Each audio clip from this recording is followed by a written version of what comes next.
ഇപ്പോൾ DCC president Praveen Kumar മാധ്യമങ്ങളെ കാണുകയാണ്. ആദ്യം അതിലേക്ക് പോകാം. പോളിംഗ് ഡിലേ ചെയ്ത് ഇലക്ഷൻ റിസൾട്ട് ഡൈവേർട്ട് ചെയ്യാൻ ശ്രമിക്കുന്നത്, അതാണ് വടകരയിൽ നടന്നത്. പക്ഷെ അതിനെയും ജനങ്ങൾ UDF അതിജീവിച്ചു. അതാണ് ഞങ്ങളുടെ പരാതി. അതാണ് ഞങ്ങൾ ഈ സമൂഹത്തിൽ മുന്നോക്കുന്ന ഏറ്റവും വലിയ ചർച്ച ചെയ്യപ്പെടേണ്ട, ജനാധിപത്യം അനിക്കപ്പെടാതിരിക്കാനുള്ള, ഭാവിയിൽ സംവദിക്കാൻ പാടാത്ത വിഷയം സംബന്ധിച്ച പരാതി. സംസ്ഥാനത്തൊട്ടാകെ, ഞാൻ പറഞ്ഞല്ലോ, സംസ്ഥാനത്തൊട്ടാകെ ഇലക്ഷൻ ഡ്യൂട്ടിയിൽ ഉദ്യോഗസ്ഥരെ നിയമിക്കുന്നതിൽ പോലും രാഷ്ട്രീയം കളിച്ചിട്ടുണ്ട്. ഭരണതലത്തിലുള്ള കൂടാണ്ടായിട്ടുണ്ട്. സംസ്ഥാനത്ത് എല്ലായിടത്തും ഇന്നലെ പ്രതിഷേധ പറഞ്ഞല്ലോ, കേരളത്തിൻ്റെ ചരിത്രത്തിൽ ആദ്യമായി ഇത്രയ്ക്ക് താറുമാറായ ഒരു ഇലക്ഷൻ സമയത്ത് ഉണ്ടായിട്ടില്ല. അത് പിന്നെ അവിടുന്ന് മുകളിൽ പറഞ്ഞിട്ട് അവിടെ ഞാൻ പറയാത്തത്. പക്ഷെ ഞാൻ പ്രത്യേകം എടുത്ത് പറയുന്നത് വടകരയുടെ കാര്യമാണ്. ഇന്നലെ നിങ്ങൾ പലരും ഉണ്ടായിരുന്നോ? അവിടെ ഉണ്ടായിരുന്നല്ലോ. രാത്രി 10 മണിക്കും 10:30 മണിക്കും ക്യൂ ആണ്. മേപ്പയിൽ ബൂത്ത് 150 വടകര. അവിടെ 10:30 മണിക്കാണ് പോളിംഗ് കഴിയുന്നത്.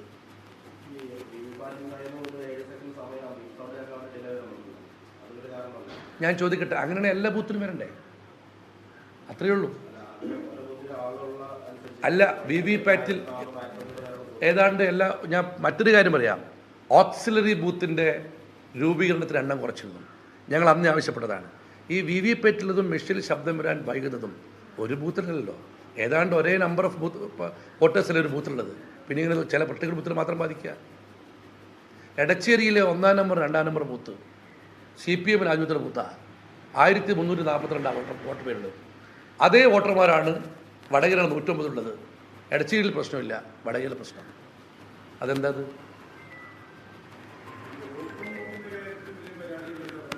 ഏതാ? അത് ഞാൻ ഇന്നലെ ഇടപെട്ടല്ലോ. ഇന്നലെ ഞാൻ ചീഫ് ഏജൻ്റ് നിലക്ക് വടകരയിലെ ബൂത്ത് സന്ദർശിക്കാൻ പോയപ്പോൾ 10-40 ബൂത്ത് പോയപ്പോൾ എനിക്ക് കാണാൻ സാധിക്കും. എനിക്ക് അതിന് മുമ്പേ വിളികൾ വന്നു.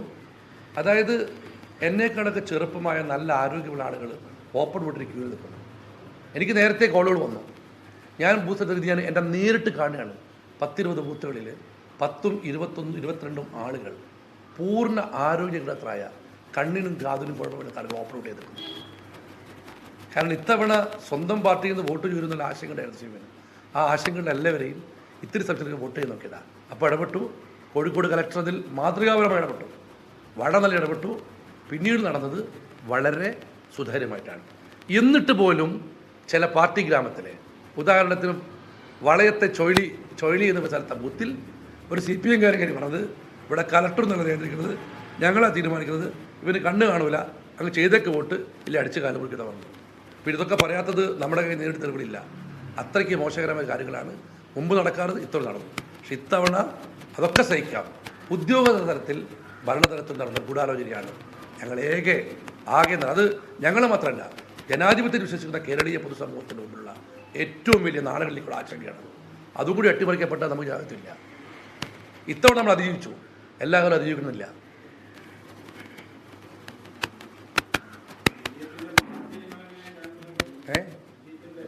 ഒരു 1,00,000 വോട്ടിന് മുകളിൽ രണ്ടിടത്തും. ലോക്സഭാ തെരഞ്ഞെടുപ്പ് CPIM ഇറക്കിയ വർഗീയ വിത്ത് ഫലം കാണില്ല എന്നുള്ള വിമർശനങ്ങളാണ് DCC പ്രസിഡന്റ് ഉന്നയിക്കുന്നത്. UDF വലിയ ഭൂരിപക്ഷത്തിൽ ജയിക്കുമെന്നും അദ്ദേഹം പറയുന്നുണ്ട്. ഈ പോളിംഗ് ഡിലേ ഉണ്ടായത് LDF അനുകൂലമായ ബൂത്തിൽ പോളിംഗ് ഡിലേ ഉണ്ടായിട്ടില്ലെന്നും DCC പ്രസിഡന്റ് പ്രവീൺ കുമാർ ആരോപിക്കുന്നുണ്ട്. മറ്റു വാർത്തകളിലേക്ക് പോകാം. കേരള